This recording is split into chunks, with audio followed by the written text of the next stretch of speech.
What's up, E46 guys? With so much focus being on this E36 build you guys can watch up here, I didn't want you to think that I'd forgotten about you. So for today, I'm going to correct a really simple to fix, but kind of a big problem we experience with the stock radios in these cars, is that the volume knob either falls off or it's cockeyed and crooked, doesn't work. More often than not, you can't turn the radio off or on.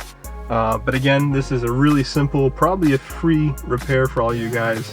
So let me show you how to fix this. Alright, to pry this trim out, you can either use a dedicated trim tool. This is really soft plastic, and we're gonna go right underneath the 4 connectors on the dash here. We're gonna start on the outside, and you can gently pop it out. I really don't recommend using a flat-headed screwdriver, just because you could leave an indent on either your dash or crack the edge of your trim.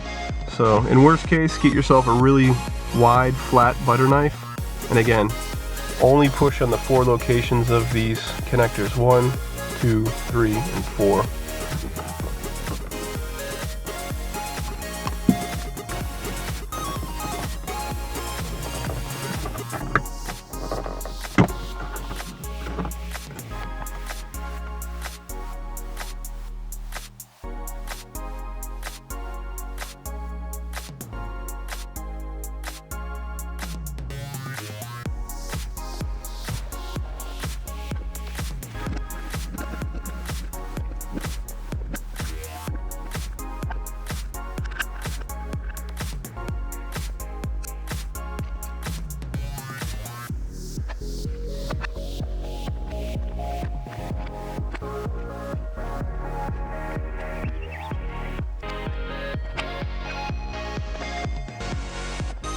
Dat wil je rugjes natuurlijk spullen moest het zijn.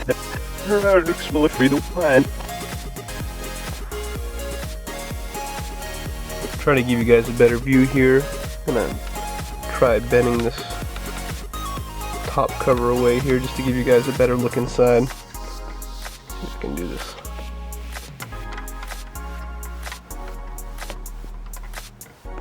So there you go. There's a little portion that's broken. You can see that 2 white pieces there.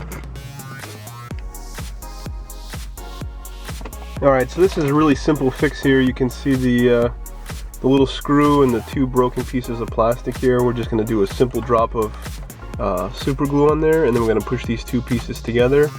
And depending on how yours broke, mine actually still clips together because the screw fits inside here. But it's a really simple fix, so let's do this.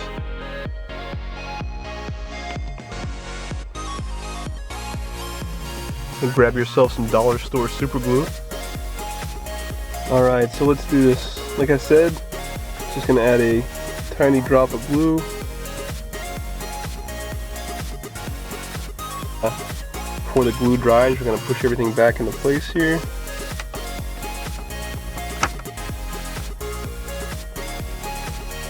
And just hold everything there for a second. Again, you guys can do this with without opening the top here, and you can leave like a toothpick in place, or I mean, this is super glue, so you can literally just hold it for a second, and you know, there it is. And what's crazy is that this little corner tab that you need to lift up to do the repair actually has a resealable clip on it. Kind of crazy if it wasn't a known issue to begin with. Even though you probably could get this tab to lock back down into place, I went ahead and broke it off just to make sure I wouldn't have any issue ever pulling the radio out. Now with that done, just slide the head unit back into the dash.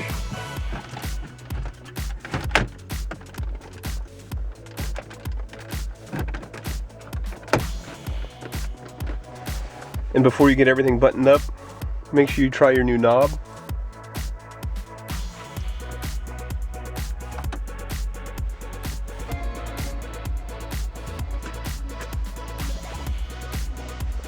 Now, with your Phillips screwdriver, attach the 2 Phillips screws to secure the radio to the dash.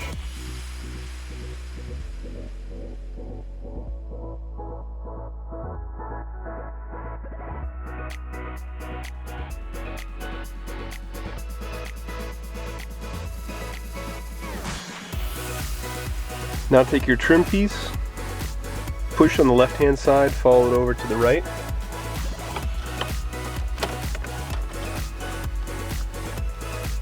So if you guys are like me, more often than not, you're going to break at least one of these connectors. So to make sure this trim stays on, I'm going to show you guys a little tip. Go ahead and take a flat-headed screwdriver, and we're going to source one of these two center ones here. Just push the flat-headed screwdriver in, rotate this, hold down, and more often than not, you'll be able to pry this thing out in good condition. Then just push it over to the corner here, vertically, rotate it to the side, pull the screwdriver out. Alright, the last thing to do is to take the trim piece here. I'm going to do this with a camera in the hand. We're going to line up the little connectors, starting our way from the inside, working our way out. Line up all the connectors the whole way across. And that replacement we put on the end there.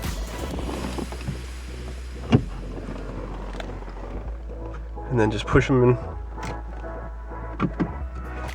And there you go. Job done.